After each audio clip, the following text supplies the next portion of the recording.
I think I'm recording. Hello, everyone. It's Narc Khan and Trace Face here to do your Narcissist in the Workplace series. The very first one we're doing today is narcissistic bosses and what is going on with them in the workplace. And that's the first thing we need to talk about because it is just one of the most, I don't even know the word to use, annoying, difficult. These people are in charge of your paycheck. And when you have a narcissist for a boss, it's just overwhelmingly, you know, you're going to go through a lot of different emotions. And then you have to try and figure out, do I stay at this place? Do I leave? What do I do? How do I handle a narcissistic boss? So Paul and I are going to get into this today for you guys. When we think about, Paul and I were talking about this, it's like when we think about the whole concept of a 9 to 5 and when this all started, not to get into too much history about this, but, it started with Henry Ford, and then, people were working 9 to 5 jobs. And this, before that, in manufacturing and, any type of agriculture, it's early over here. And Paul and I had quite the morning trying to go live. Sorry, guys. I'm trying to get this together too. But back in the day when people were working like 10, 12 hours, and we're still seeing this go on to this day. And it's not normal. Okay. It's just not normal. It's people are waking up and recognizing this. I know that during the pandemic in particular, a lot of people were recognizing, I don't even like what I do. They were forced to stay home from work. A lot of companies had no other choice but then to let you work from home. And people were realizing, wow, this makes more sense. This, I can have more of a balanced work life, home life, all this together. And but then we saw a lot of companies really get even crazier and start micromanaging people from their homes and doing all this kind of stuff where they've got programs to see if you're on other windows. And, so we're seeing this kind of a thing. And we're going to get into this in this video. We know that micromanagement does not work. It doesn't work. I was a boss for many years. That does not get people to be more productive, but Paula, maybe you could get into, I'm going to get back to the window, what we originally had here. Maybe start us off by telling us the traits of how you know that you have this narcissistic person as your boss. Yeah, for sure, Tracy. I think, first of all, they just follow the same pattern as narcissists in intimate relationships. They'll take you in, they will bring you into the work situation, and they'll make you a lot of promises, a bit of future faking about, what the job is going to do for you if you work really hard and what you can expect. So they'll get your expectations up, and they'll also, I find that they do often kind of get into your personal life a little bit, maybe inappropriately. So they try and kind of establish this bond with you, friendship bond that's more than work, sometimes, not always. But what I found in my working life in relation to bosses, there seems to be two type of styles of managing people. And one style is where you are really good with people in that you encourage them to use their own initiative. You give praise where praise is due, and constructive criticism is kind of managed in a way that inspires a person to improve, rather than, it's more the carrot rather than the stick kind of style of management. And it brings people, it gets people to use their initiative. It leaves you feeling fulfilled. You feel you're seen and you feel you're valued, and people usually will contribute more in that kind of an environment. And then there's the other style of boss, who I would call the negative boss. And I find that these type of bosses are usually more narcissistic, because the boss that's kind of encouraging you to do your work and, use your initiative is the one that will kind of build a good team around you, and there's a good atmosphere in work and people actually like coming to work. But the boss that uses the stick to control people, which we're familiar with, what narcissists will do, will kind of tell you that you're not good enough, will pitch you against other people, triangulate you, even if it's not true, you know, and say, well, this other manager is doing a lot better and you need to up your game. They will rarely praise you, and they will also get you to do more than what your level, your pay level is at. They'll get you to do their work on top of your own, and they'll keep pushing those boundaries out, again, like what narcissists will do in intimate relationships. You find, just as you said earlier, Trace, you know, when you find that you're working longer hours, you're doing more than you should be doing, and you're not getting credit for it. So this credit will be taken, you know, to the next level, to their boss, and the work will be presented as their own, and they will tend to steal people's ideas. So yeah, they do. They steal your ideas. They also have no boundaries. So you're going to find that they're texting you, calling you all hours of the night, morning, when days that you're not working. They'll bother you specifically when you're on a vacation, just to ruin your vacation because you're on vacation and they have to be working. I've seen this happen time and time again. And it'll be for stupid things that they just want to just disrupt you in your life. They want to know that they have control over you at all times, at any time that they want. You're their little puppet. They're notorious, as you said, for dumping their job onto you and expecting you to do it. They'll keep you out of board meetings if you're working for them, so that you can't tell the board members what you're doing and what you're working on, because they're taking credit for your work. Right. And we see this. And another thing that you and I talked about is how they're going to make sure that they catch you in the hallway and tell you something, or that they call you on the phone. They don't want anything documented because they're always up to something. Okay. So you're going to notice this, you guys, that this is what they do. And this is why we're about to tell you how to overcome this and what you need to do when you have somebody doing these types of things. Yeah. So that's kind of the traits. And then I was going to get into a little bit, some of the things, because obviously the first time you're meeting this person is particularly most likely going to be on your first interview. Okay. Unless it's, sometimes the structure within a company can be different, but 9 times out of 10, the person you would be working for is going to want to be the one that interviews you. So some things I noticed, I don't know about you, Paula, but some of the things I noticed, now I look back at the narcissists I work for, how they were in an interview. You might hear them start to say things about their own staff to you in the interview. Especially if you were coming in as a management position to work underneath them. But sometimes they just can't help it anyways, and they're going to talk smack about the people that they're working around. They're going to say things like, well, we got to clean up this place, and this person's a this, and that person doesn't do that. And or you'll even see them rolling their eyes, like somebody would come in the interview and they leave and they're going like this. These are red flags, you guys. Okay. So if they're talking about people that they're working around every day, or that work for them, or maybe that they even work for, and they're telling you right away that they're this, that, the other thing, red flag. The interview, guys, you want to make sure on an interview, to try to prevent working for these people, you're going to want to ask a lot of questions when it's time for you to ask questions at the end. And you're going to want to ask certain questions like, how long do you think the training will last for? Who will train me? What's your management style? What do you expect out of your employees? These types of questions are going to engage them so that you can understand how they think, and you can sort of catch any type of negativity, as you're saying, because they are negative people.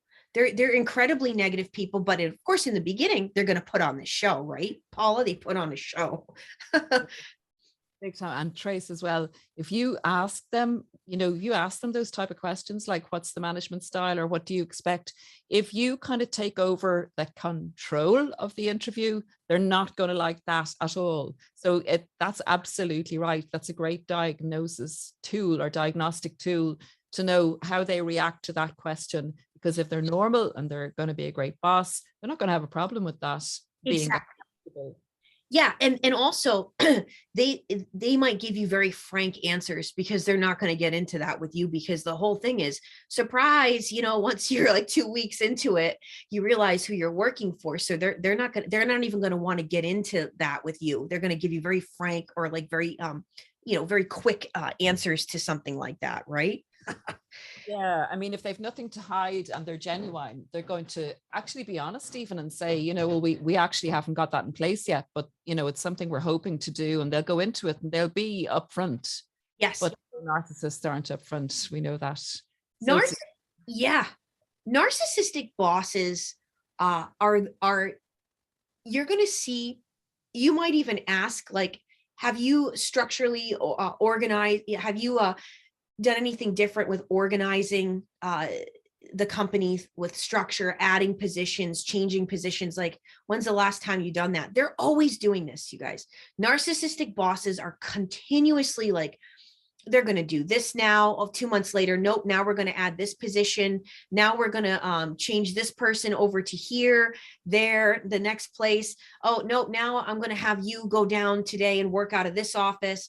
It's constant because they don't have it together. They're the most am I right? They're the most disorganized people you're ever going to work for in your life. And you're going to see this disarray all around the office. yeah, disorganized, yeah, or lazy.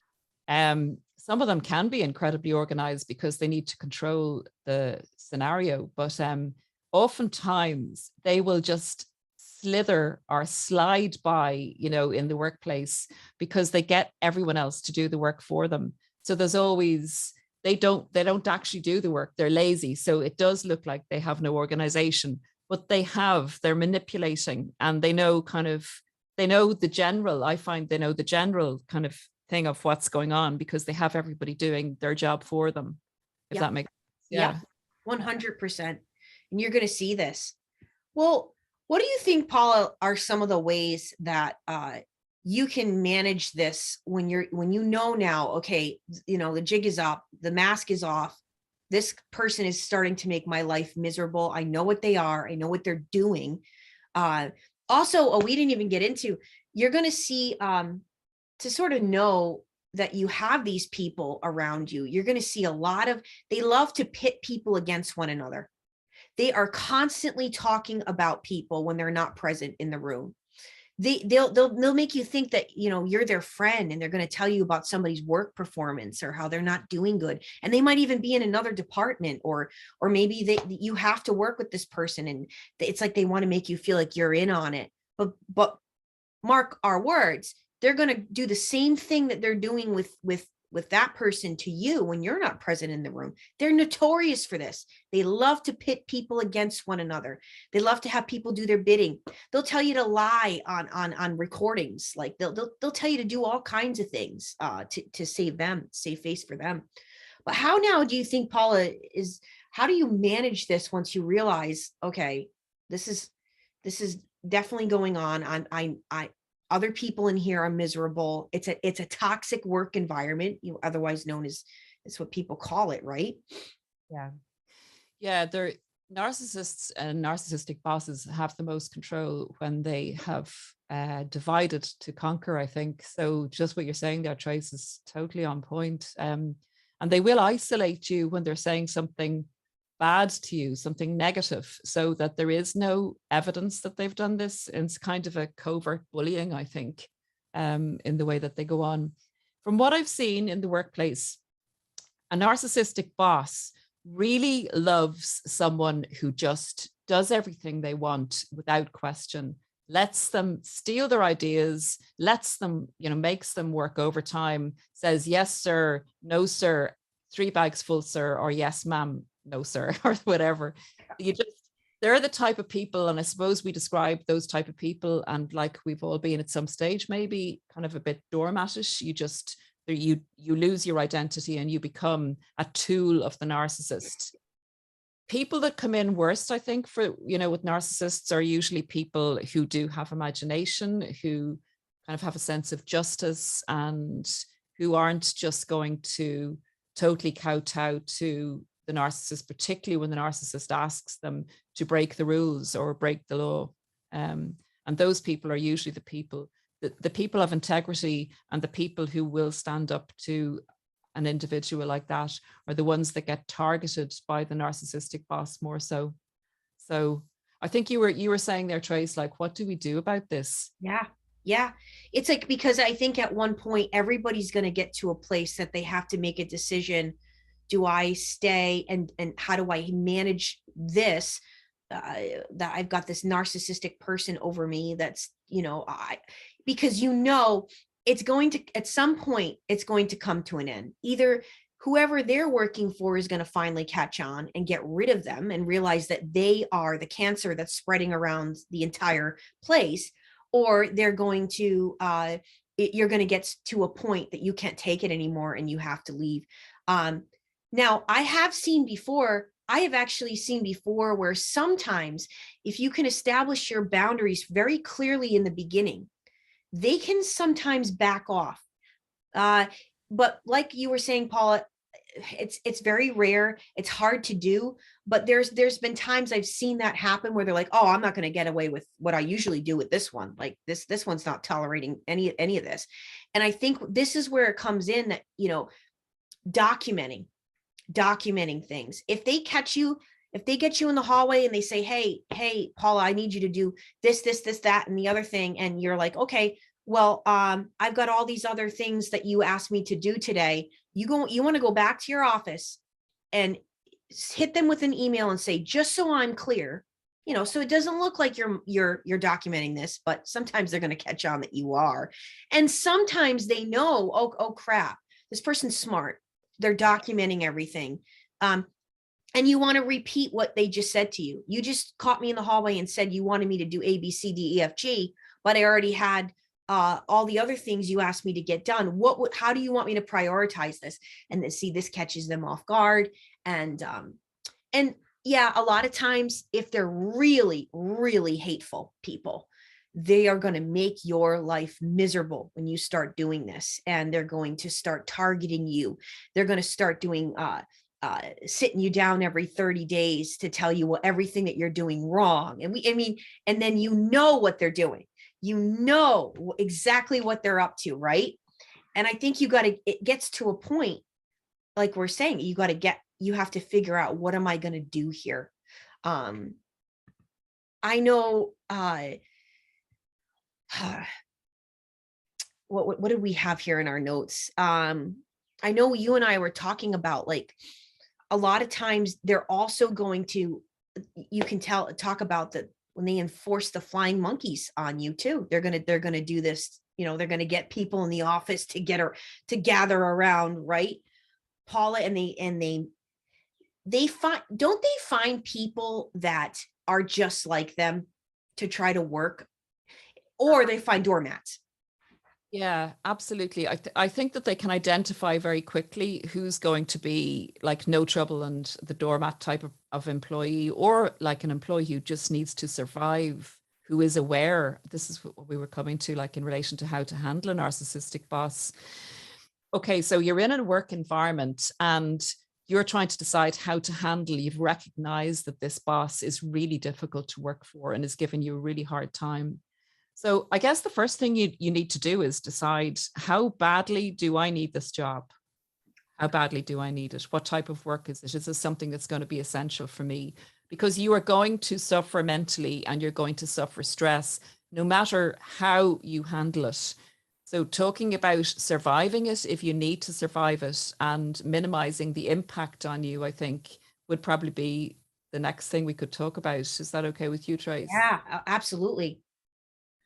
Okay, so what you said about documenting, and I love the way I've actually done that in jobs, what you've said, you know, when a boss is giving you too many things to do. So how do you appropriately address that? And you've said you go back and you send the email saying, just to clarify that this is exactly, you know, this is what you wanted me to do and this is what I'm doing. So then you've the documentation there if you ever do need to bring a case against them or whatever, you need evidence.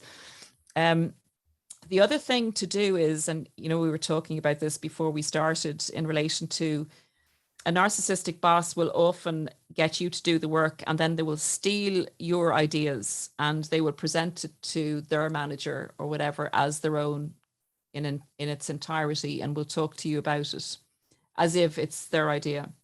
Yeah.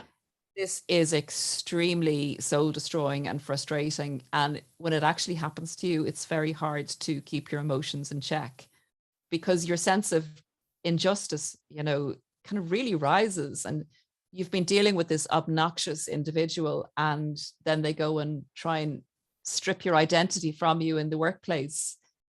So the way to handle that, if you need to manage, and I know we discussed this and we were kind of laughing about it, but it's far from funny, but we were saying the narcissistic boss steals your idea, you let them steal your idea, then you praise them for the idea as if it was their own idea. And that's the way you manage to not come under fire and be able to stay in a workplace that's toxic like that until you can manage to extricate yourself from it. That would be one strategy. Yep. It's almost like you have to pretend if you want to survive and you like your job and it's just this person that's in the way. It's almost like you have to pretend the name of the game for it to work, for them not to target you, is you have to pretend that you don't know that your boss is a narcissist. I mean, that's literally what you have to do. Yeah. You can't go talking about it to other colleagues as much as you would like to, because you just do not know who to trust. And that will often get back to the narcissist. And you will be targeted, you will be isolated in that environment. And they kind of use you as a punching bag in relation to getting any of their issues out. Listen, you know, I've talked to a relative who's actually going through this at the moment, and he needs to stay in the job that he's in. He's doing double his workload, above his pay grade. He's not getting recognized for it, and they're stealing his ideas. So what he's doing at the moment is trying to look after his mental health in other areas, and bolster his self-esteem, because it really takes a knock and it can get you down. So you can actually become quite depressed because it's your daily life, like it's so much of your life, your work life. Yep. You're in awful, it's like being in a really bad relationship and you don't want to go to work. Yes. I have also found, I remember some of the awful toxic environments I used to work around. And for myself, my self-esteem was getting stripped from me left and right. You find a lot of times people not only have the narcissistic boss, but they're coming home to a narcissistic partner, or they have the narcissist friends in their life. You know, at one point, I think I've talked about this in my videos, at one point, my life was literally surrounded by these people. And it gets to the point, you guys, that you're going to know, because I actually watched a colleague of mine. I watched a coworker of mine that now has become a colleague. You know, we've kept in touch through the years, and I watched this guy through the years, through the 10 years he worked there. He developed a stutter and a stammer, both of them, from just working under this kind of environment where you're not praised for anything you do. Everything that you do is wrong. You know, it was the worst management I've ever seen in my life. And the managers were living in another state and trying to manage the manager we had, the director we had in the office. It was the most disorganized, horrific, you know, environment, in terms of like, yeah, you know, everything was backwards. What's right was wrong, what's wrong was right. And the people that were actually doing the work never got any praise for it. And they knew who the person to call, if crap hit the fan. They knew, okay, I can call John over here, I can call Tracy, and they'll do it. they'll stop everything they're doing and come over here and help.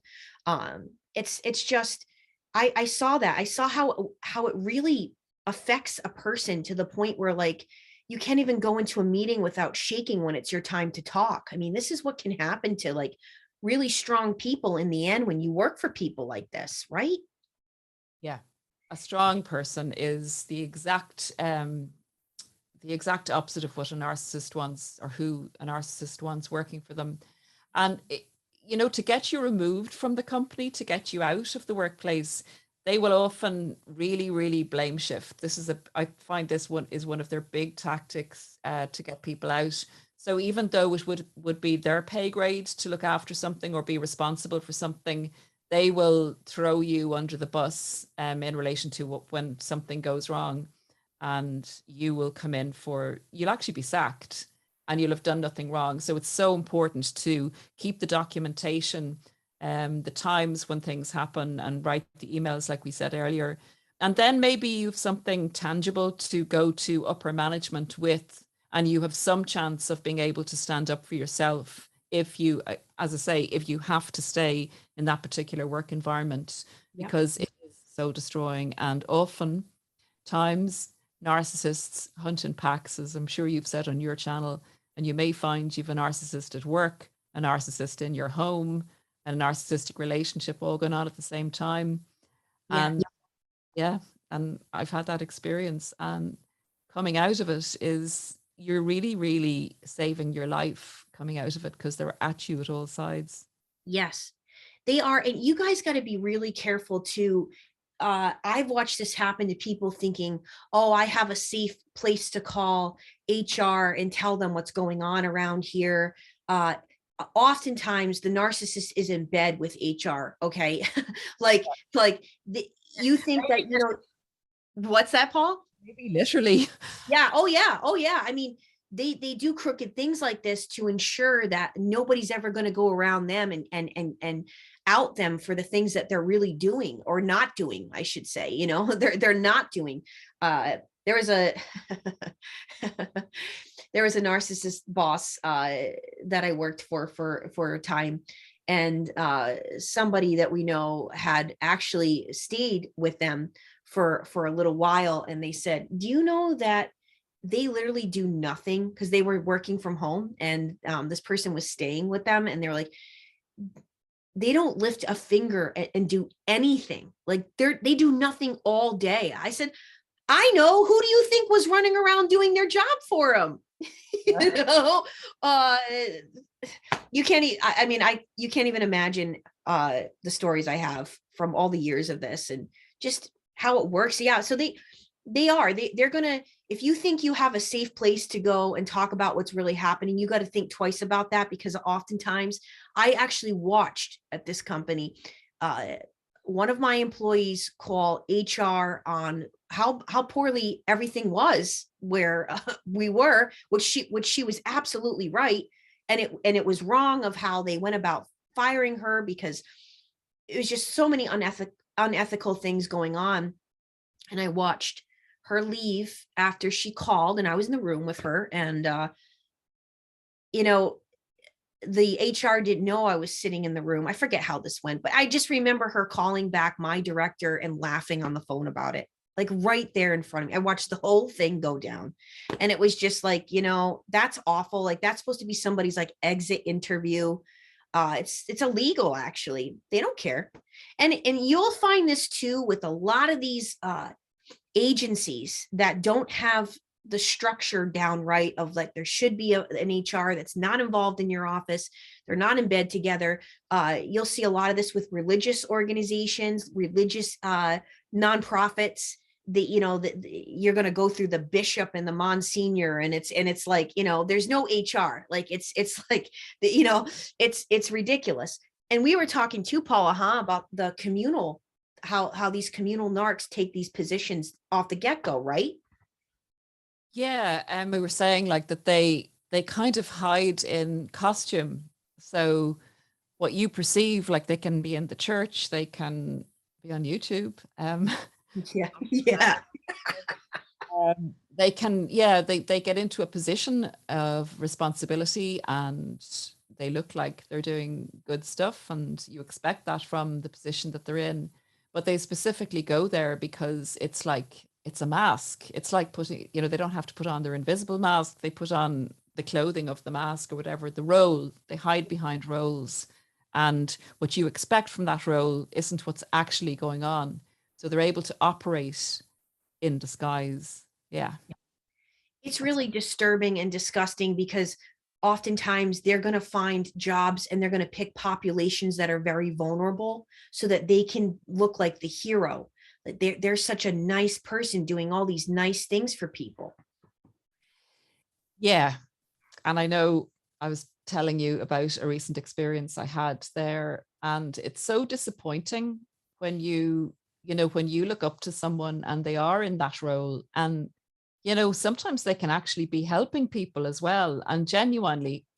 So without kind of giving too much information away, because this happened in our community, and I don't want to do anything to destroy this community.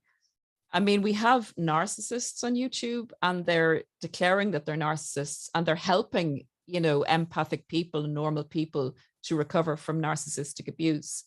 And in a way, I have to say that I admire them for being honest about who they are. At least they're kind of upfront about it.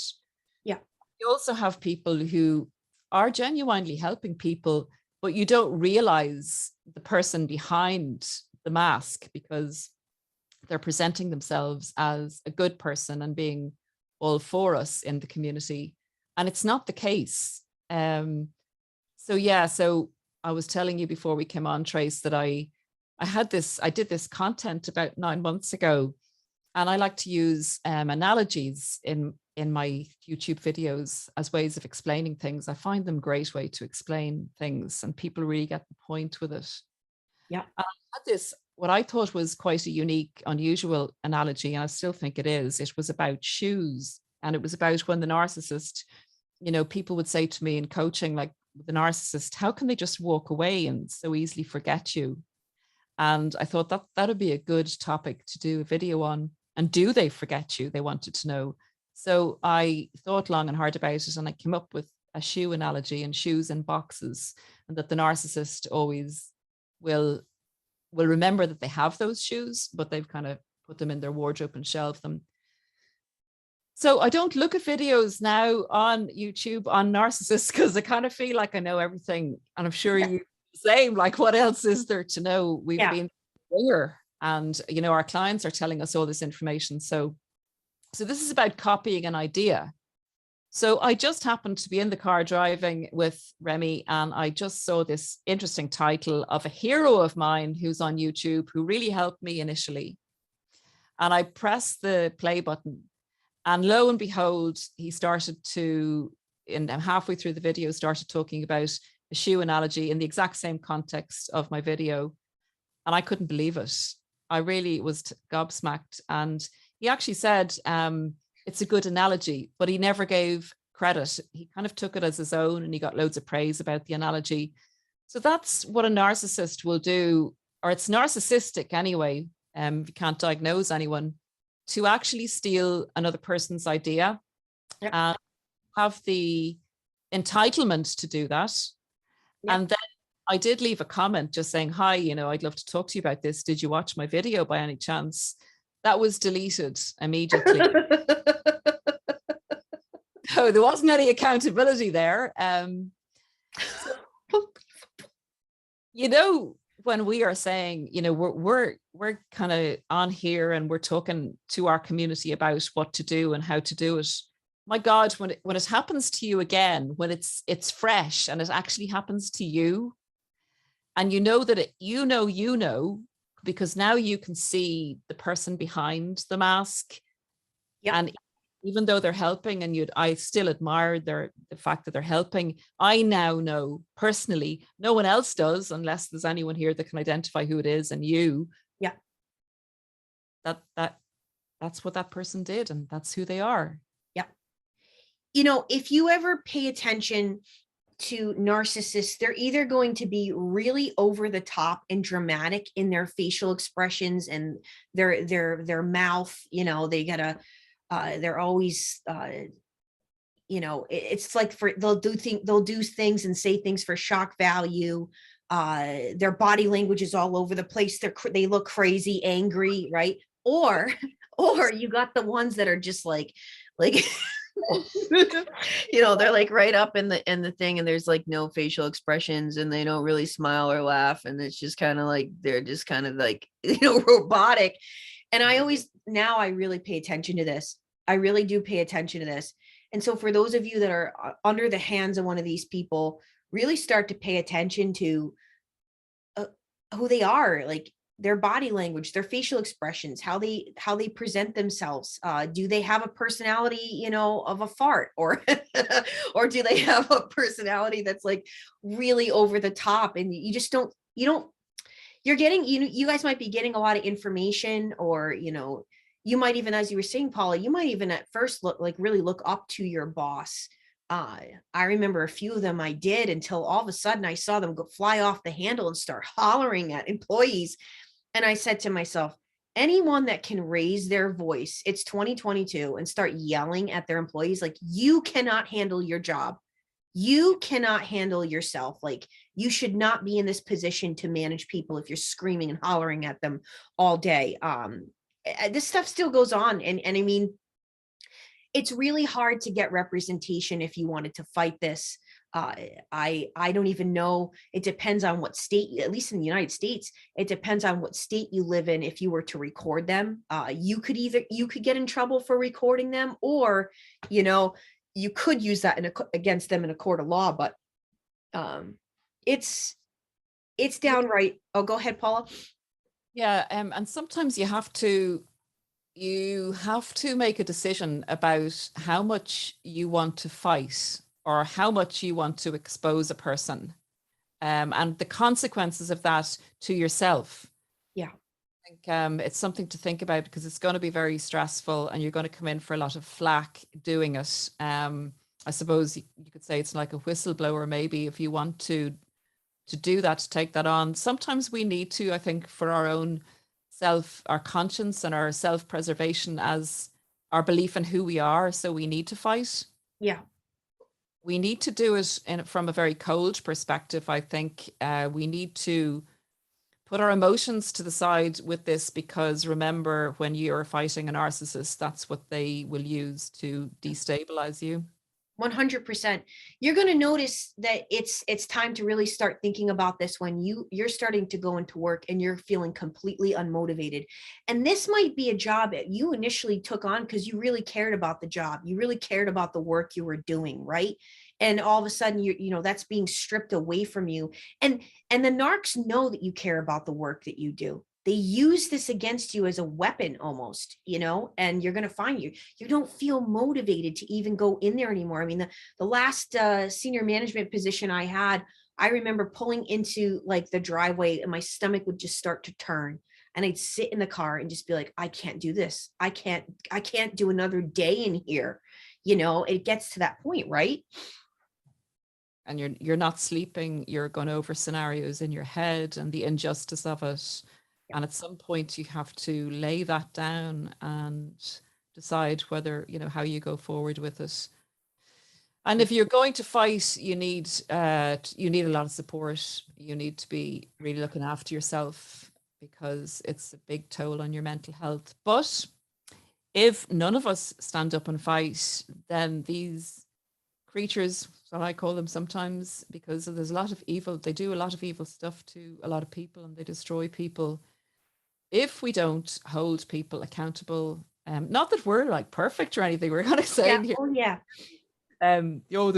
these bad people out here, and that we're great, but if we don't try to be good and try to have our society as a place where our children are going to grow up and have some kind of moral values, these people who are just looking out for themselves, all they want is gain. And the bosses that pretend like that they're, something that they're not, and that they're doing this for the sake of the company or the team or the people, and then in private will isolate you and get you on your own and put you through hell. Mm-hmm.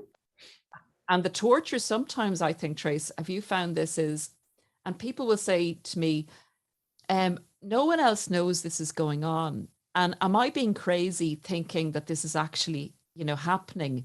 I think that they did this on purpose. Say even left a door open. And see, if I say that to someone, they'll think, oh dear, Paula's something wrong, Losing it. stress maybe. But in actual fact, the narcissist has done that on purpose and only you will know that they've done that. Yeah. And that's mental torture. Yes. Yes. This last person I worked for, I mean, I think for anyone that's watching my channel for a long time, you remember the day I walked out of there and I was laughing all the way home. I was giggling, thinking about them scrambling because he never paid attention to anything I was doing. He didn't know where I kept things. He didn't know where things were recorded. He didn't know how to use the programs, nothing. And I was like, this is what he gets. This is exactly what he's going to get after the 2 years he put me through pure hell and torture. He successfully got 9 women, okay, to leave. 9 women. Either he fired them or they left on their own. And this was in the 2 years I was there. He did so much damage, and the person above him was so behind him. See, narcissists have to stand by their narcissism. I hired this person, so therefore I have to be right because I made a great decision when I hired him. So it's got to be all of you. I mean, how can you successfully sit up in your chair and think to yourself, wow, 9 people have left, like they must all really stink. You know what I mean? And he did his damage. He did his damage, I believe, in 3 years. He was I found out a year later he left. They probably all figured out, by then it was way too late. And the organization went poof, like there's like nobody left there. Like their entire they had an entire counseling sector of the company done. It just everything. He successfully destroyed that place in the 3 years he was there to nothing, to ashes. And that's what they do. And then when the damage is done, they hop to the next job, and I remember I saw his, how did this go? I saw his basically his resume on LinkedIn, because it had all the places he had worked when I first initially went to go into that interview. And I said, wow, he's kind of a job jumper. He didn't stay at jobs for very long. And I thought to myself, now that doesn't always mean that somebody's a narc, but with him, it certainly did. I mean, it showed that he can't commit. And now we know exactly what he did. I found out that the place he worked before he was there with me, they called him his nickname was the White Devil. I don't know why they called him that. I think primarily it was a city in Connecticut, and I think the majority of the employees were Black. I think that's why they called him the White Devil. But to call somebody a devil, that this is what they do. They're going to put people through hell. They enjoy it.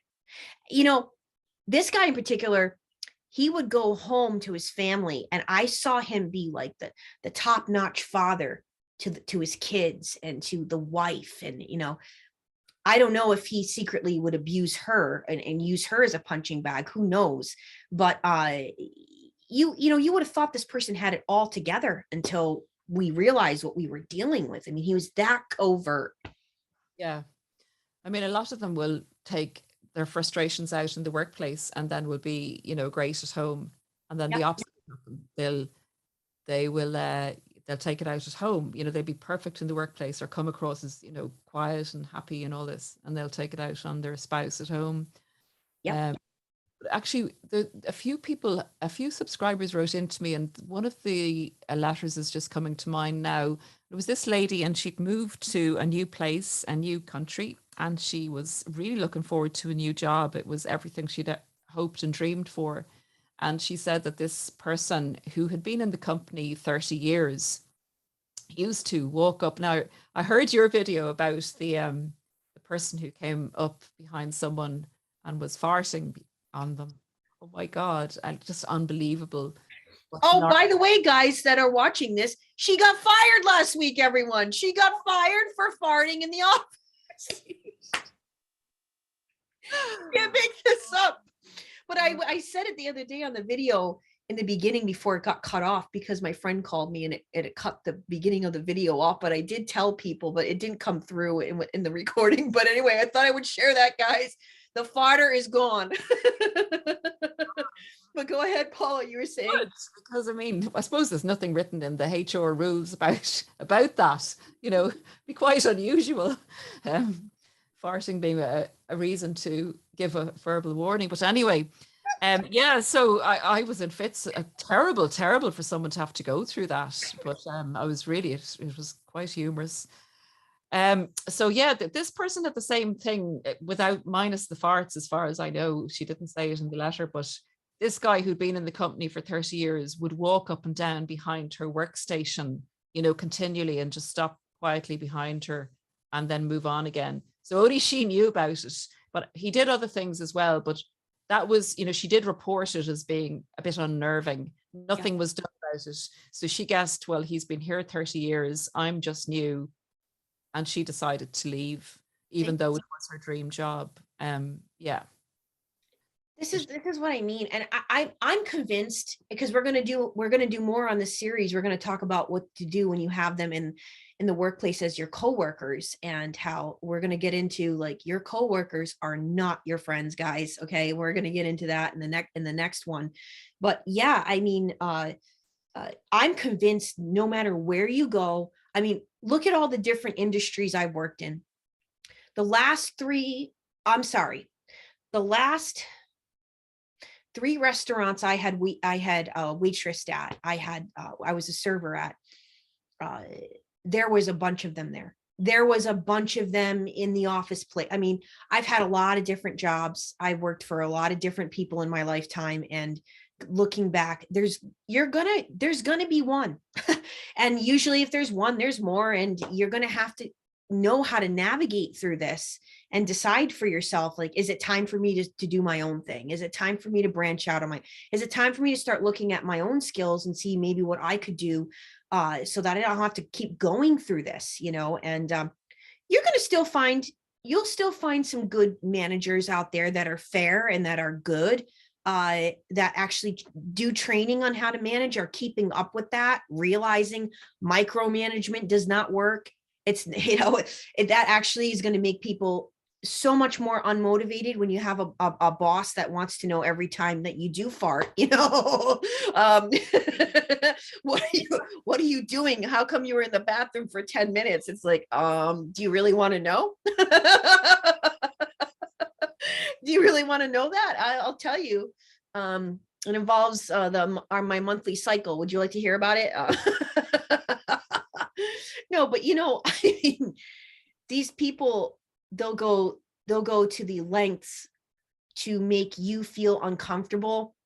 And once they know that you are starting to feel uncomfortable, like you said, you're starting to catch on to what they are, they enjoy this. The real evil ones truly enjoy it. I know, big time. And if they can get you on your own, and if they can get you to cry, that is like exceller, like honey drips on their tongue. It's awful. It's unbelievable, but that's what they get off on. They feel empowered by that. Yeah. And I don't know about you, but I spent way too many of those days crying. And it's hard. Then you're sitting there going, what do I really want to do? It starts to really, I believe these people come into our lives again, just as an intimate relationship to make you grow, because you're going to start to have those hard conversations with yourself. Do I really want to be in this industry? Do I even like what I'm doing?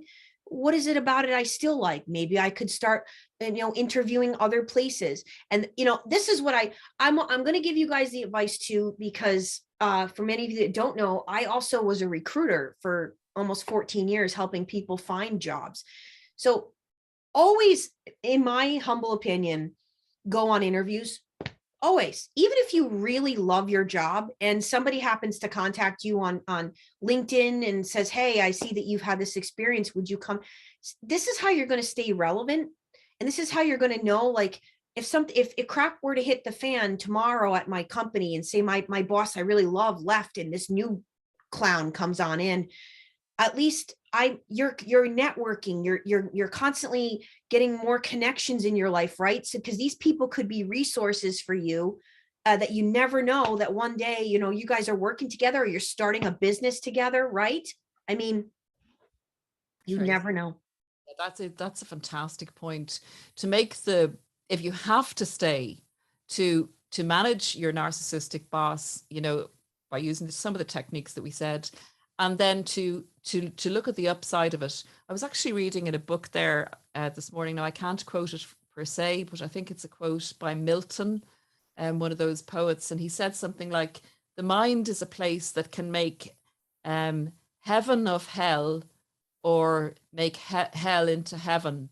So, there's going to be something you can gain. And you've just said it there. We can really, introspect with this experience and say, well, that's not good enough for me, and this is what I want to do.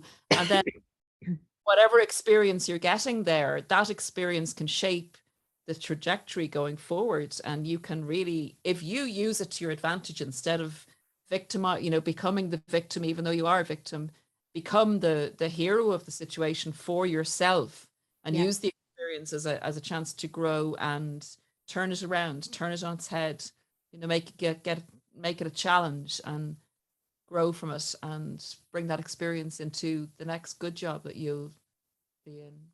100%.